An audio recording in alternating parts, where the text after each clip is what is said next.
বিসমিল্লাহির রহমানির রহিম। আসসালামু আলাইকুম ভিউয়ার্স, আমি doctor Kazi Mohammad Rakibul Hasan, orthopaedic consultant হিসেবে কর্মরত আছি। আপনাদের সবাইকে স্বাগতম আমার ইউটিউব চ্যানেল বোন অ্যান্ড জয়েন্ট কেয়ার সেন্টারের পক্ষ থেকে। আশা করি সবাই ভালো আছেন। আজকে আমরা আসলে কথা বলবো লো ব্যাক পেইন বা অনেকে বলে কোমরের ব্যথা, এটা নিয়ে। তো সারা বিশ্বে দেখা গেছে অলমোস্ট 80% পিপল, মানে 80% মানুষ জীবনের কখনো না কখনো এই সিমটমে ভোগে বা এই সমস্যাতে ভোগে। তো আমরা প্রথমেই দেখে নিই আসলে আমরা লো ব্যাক বলতে কি বুঝি। আসলে ব্যাক বলতে আমাদের মেডিকেলের ভাষায় আমরা যেটাকে বলি সাবকোস্টাল রিজন থেকে, দ্যাট মিনস আমার বুকের নিচ হতে একদম কোমরের নিচের যেই ফোল্ডটুক, এইটুকের মধ্যে যেই ব্যথাগুলো হয় এগুলোকে আমরা বলি লো ব্যাক পেইন বা লোয়ার ব্যাক পেইন। তো আসলে আমরা প্রথমে জেনে নিই লো ব্যাক পেইনের আসলে তীব্রতাটা কেমন হতে পারে। কখন আমরা এটাকে বলবো দীর্ঘস্থায়ী ব্যথা, কখন বলবো ক্ষণস্থায়ী ব্যথা। যদি ব্যথাটা এমন হয় যে 6 উইক্সের কম বা 6 উইক্স পর্যন্ত হলো, তাহলে আমরা তাকে বলবো অ্যাকিউট পেন। আর ব্যথাটা যদি এমন হয় যে 6 উইকের বেশি হয়ে গেছে, তখন আমরা তাকে বলতে পারবো যে এটা দীর্ঘস্থায়ী ব্যথা হয়ে গেছে বা ক্রনিক পেইন। আসুন আমরা জেনে নিই লো ব্যাক পেইনের আসলে কারণ কি। এটা হতে পারে মেকানিক্যাল পেইন, হতে পারে নিউরোজেনিক পেইন, হতে পারে নন মেকানিক্যাল পেইন, হতে পারে রেফার্ড পেইন। আমাদের যত লো ব্যাক পেইন হয় তার 80%ই হলো মেকানিক্যাল পেইন। তার মানে হলো এটা ফ্যাসেট জয়েন্ট থেকে আসতে পারে, ভার্টিব্রাল ডিস্ক থেকে আসতে পারে, ডিজেনারেটিভ ডিস্ক ডিজিজ হতে পারে, স্পন্ডাইলোলাইসিস হতে পারে, স্পন্ডাইলোসিস হতে পারে। আরেকটা হতে পারে আপনার নিউরোজেনিক পেইন। কমনলি আমরা যেটা পাই হার্নিয়েটেড ডিস্ক, পিএলআইডি যেটাকে বলি, হতে পারে স্পাইনাল ক্যানাল স্টেনোসিস। আর নন মেকানিক্যাল পেইনের মধ্যে হতে পারে কোনো নিওপ্লাস্টিক পেইন, হতে পারে ইনফ্লামেটরি পেইন, এবং আরও যেটা হতে পারে রেফার্ড পেইন। তার মানে আমার পেইনটা ব্যাকে নেই, অন্য কোথাও থেকে আসতে পারে, গ্যাস্ট্রোইন্টেস্টিনাল থেকে হতে পারে, অথবা অন্য কোনো জায়গা থেকে ব্যাক পেইনটা আসতে পারে। এটাকে আমরা বলবো রেফার্ড পেইন। রেনাল কজ হতে পারে। রোগীদের কমনলি যেই কমপ্লেনগুলো থাকে যে আমার পিঠে অনেক ব্যথা হচ্ছে, সে এমন বলতে পারে যে আমি শোয়া থেকে উঠে দাঁড়ালে ব্যথা হয়, বা আমি একটু নড়াচড়া করলে ব্যথাটা বেড়ে যাচ্ছে, বসা থেকে উঠলে ব্যথাটা বেড়ে যাচ্ছে, সামনের দিকে বাঁকা হলে ব্যথা বেড়ে যাচ্ছে, এইরকম বলতে পারে। এমনকি রোগীরা অনেক সময় বলতে পারে আমার ব্যথাটা পিঠ থেকে পায়ের দিকে চলে যাচ্ছে। তার মানে এরকম বললে হয়তো আমরা চিন্তা করবো তার নিউরোজেনিক কোনো ইনভলভমেন্ট থাকতে পারে। রোগী একটা হিস্ট্রি দিতে পারে, সে হয়তো বা কোনো ব্যথা পেয়েছিল, এইরকম হিস্ট্রি দিতে পারে। অথবা সে বলতে পারে ওজনের কিছু তুলেছিল, হেভি ওয়েট লিফটিংয়ের হিস্ট্রি দিতে পারে, অথবা সাডেন সে সামনের দিকে ঝুঁকে পড়েছিল, এরকম কোনো একটা হিস্ট্রি সে আমাদেরকে দিতে পারে। আর আমরা পরীক্ষা নিরীক্ষা যখন করব, রুগীটাকে আমাদের বিভিন্নভাবে পরীক্ষা নিরীক্ষা করতে হয়, দাঁড়িয়ে, বসিয়ে, শুয়ে। আমরা বিভিন্নভাবে আসলে বোঝার চেষ্টা করি যে তার পেনটা কোথা থেকে আসতেছে, তার পেনের অরিজিনটা কী।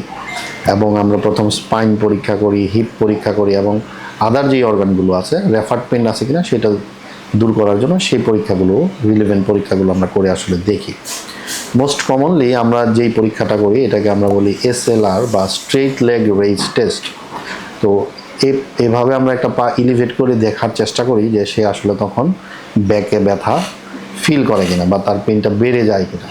যদি এমন হয় তাহলে আমরা চিন্তা করি এটা ডিস্ক হার্নিয়েশনের জন্য হতে পারে ব্যথাটা। এবং তার আমরা নিউরোলজিক্যাল অ্যাসেসমেন্ট করি, তার পায়ের বিভিন্ন জায়গায় আমরা ধরে দেখি সে অনুভূতিটা পাচ্ছে কিনা, সে ডান পাশে বেশি না বাম পাশে বেশি না দুই দিকে একই রকম, এই জিনিসগুলো বোঝার চেষ্টা করি। এবং তার মাসল পাওয়ারের গ্রেডিং আমরা করি, ফ্লেকশন, এক্সটেনশন, এগুলো দেখি। এখন তাহলে আমরা জেনে নেই আমাদের এইরকম একটা রুগী আসলে আমরা আসলে কী কী পরীক্ষা নিরীক্ষা করাই।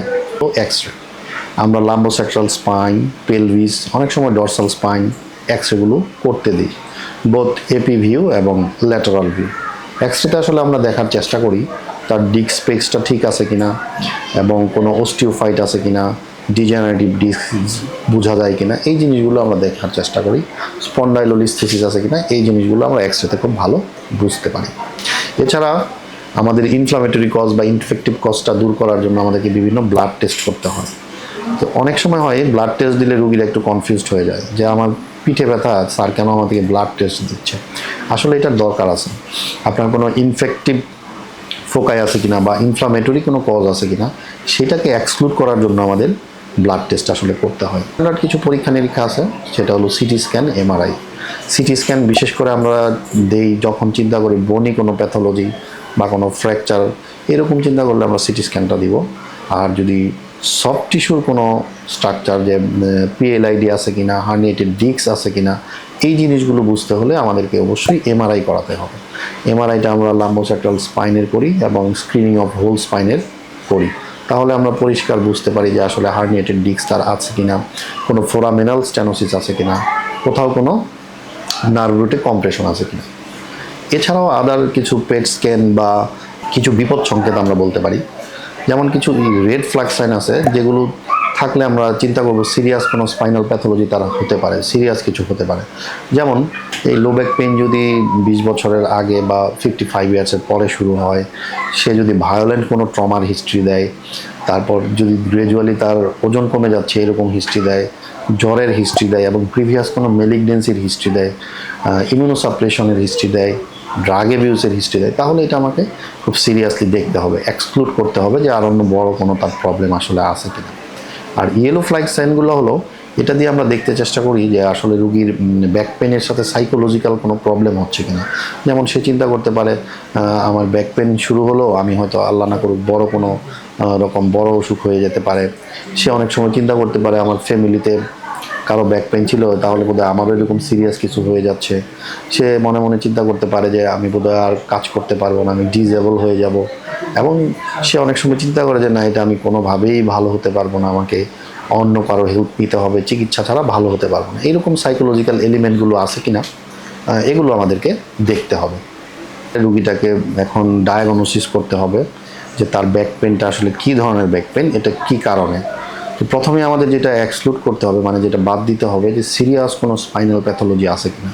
আমরা এতক্ষণ তার হিস্ট্রি, এক্সামিনেশন, পরীক্ষা নিরীক্ষা থেকে এই জিনিসটা প্রথম দেখব যে তার সিরিয়াস স্পাইনাল কোনো প্যাথোলজি আছে কিনা। তারপরের সেকেন্ড প্রায়োরিটি আমাদের দিতে হবে যে তার নিউরোলজিক্যাল কোনো ইনভলভমেন্ট আছে কিনা। দ্যাট মিনস পিএলআইডি বা স্পাইনাল ক্যানাল স্টেনোসিস অথবা ফোরামিনাল স্টেনোসিস এইরকম কিছু আছে কিনা। যদি এই দুটো এক্সক্লুড হয়ে যায়, এরকম কিছু আমরা না পাই, তাহলে আমরা তাকে বলতে পারবো যে এটা আপনার মেকানিক্যাল পেইন। দ্যাট মিনস আমাদের এই দৈনন্দিন জীবনযাত্রার ব্যথা বা যেই একটু আগে যেই ব্যথাগুলো বললাম, এইরকম ব্যথা হতে পারে। চিকিৎসাকে প্রথমেই আমরা বড়ভাবে দুভাগে ভাগ করতে পারি। একটা হতে পারে কনজারভেটিভ, মানে নন অপারেটিভ, আর একটা হতে পারে অপারেটিভ। তো ম্যাক্সিমাম ক্ষেত্রেই আসলে কনজারভেটিভ ট্রিটমেন্টেই রুগীরা ভালো হয় এবং কনজারভেটিভ ট্রিটমেন্টটাই আমাদের ফার্স্ট প্রায়োরিটি থাকে। তো কনজারভেটিভ ট্রিটমেন্টে প্রথমেই আমাদের রুগীদের যেটা করতে হবে, এই অ্যাসিওরেন্স করতে হবে, তাকে আশ্বস্ত করতে হবে যে আপনার এই ব্যথাটা ওইরকম সিরিয়াস কিছু না, আপনি ইনস্ট্রাকশন ফলো করলে ঠিকমতো ওষুধ খেলে ইনশাল্লাহ ভালো হয়ে যাবে। তারপরে আমরা কিছু মেডিকেশন দিই, non steroidal anti inflammatory drug দিতে পারি, শর্ট টার্ম ওপিওয়েড দিতে পারি, ট্রাইসাইক্লাইড এপ্রিনিসিসেন্ট, এই ওষুধগুলো আমরা প্রেসক্রাইব করি। হলো অ্যাক্টিভিটি মডিফিকেশন, তার মানে হলো আমাদের দৈনন্দিন জীবনযাত্রার কিছু অ্যাক্টিভিটি আমাদেরকে মডিফাই করতে হবে। যেমন আমরা রোগীদের কমনলি বলি আপনি উপুর হবেন না, দ্যাট মিনস ব্যান্ডিং হয়ে কিছু করবেন না, হেভি ওয়েট লিফট করবেন না, সাডেনলি কোনো ওজনের কাজ করবেন না। এই জিনিসগুলো আমাদেরকে খেয়াল রাখতে হবে, এই জিনিসগুলো আমাদেরকে মানতে হবে। তারপর আমরা ফিজিক্যাল থেরাপি নিতে পারি। ফিজিক্যাল থেরাপির মধ্যে back muscle strengthening exercise, abdominal muscle strengthening exercise এগুলো করতে পারি। পরবর্তীতে আমরা যেটা করি, কমনলি আমরা একটা স্পাইনাল সাপোর্ট দিই, আমরা বলি লাম্বার কর্সেট। স্পাইনাল সাপোর্টটাও রুগীর জন্য অনেক হেল্পফুল। ইনিশিয়ালি তার ব্যথাটাকে কমিয়ে দিবে এবং তার ফ্রিলি মুভ করতে সাহায্য করবে। পরবর্তীতে অনেক সময় আমরা ইনজেকশন থেরাপিতে যেতে পারি। শর্ট টার্ম স্টেরয়েড ইনজেকশন দেওয়া যেতে পারে অথবা নার্ভ রুট ব্লক করা যেতে পারে। আর কখনো যদি এই কনজারভেটিভ ট্রিটমেন্ট ফেল করে, দ্যাট মিনস আমি সব কিছু করলাম তারপরেও রোগীর ব্যথা ভালো হচ্ছে না, তখন আমাদের সার্জিক্যাল অপশনের চিন্তা করতে হবে। এবং সার্জিক্যাল ট্রিটমেন্টটা ডিপেন্ড আপন কজ। কারো যদি পিএলআইডি থাকে তাহলে সেই অনুযায়ী করতে হবে, কারো স্পন্ডাইলোলিস্থিসিস থাকলে সেই অনুযায়ী করতে হবে, কারো যদি স্পাইনাল ক্যানেল স্টেনোসিস থাকে তাহলে সেই অনুযায়ী আমাদের সার্জিক্যাল ট্রিটমেন্ট বা সার্জিক্যাল কারেকশনগুলো করতে হবে।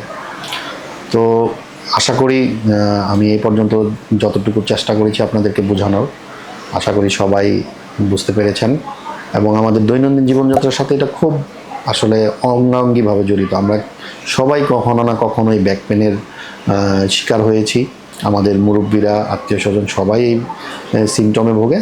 তো আমি আশা করব আজকের পর থেকে আমরা সবাই এই বিষয়ে সচেতন হব এবং এই জিনিসগুলো আমরা বুঝে চিকিৎসা নিব। ডিয়ার ভিউয়ার্স, সবাইকে ধন্যবাদ এতক্ষণ আমাদের সাথে থাকার জন্য। তো যারা আমাদের স্বাস্থ্য বিষয়ক ভিডিওগুলো নিয়মিত আপডেট পেতে চান তারা আমাদের চ্যানেলটা সাবস্ক্রাইব করুন, লাইক কমেন্ট শেয়ার দিয়ে আমাদের পাশে থাকুন। সবাই ভালো থাকুন, সুস্থ থাকুন, আমাদের জন্য দোয়া রাখবেন। Be dynamic, be healthy.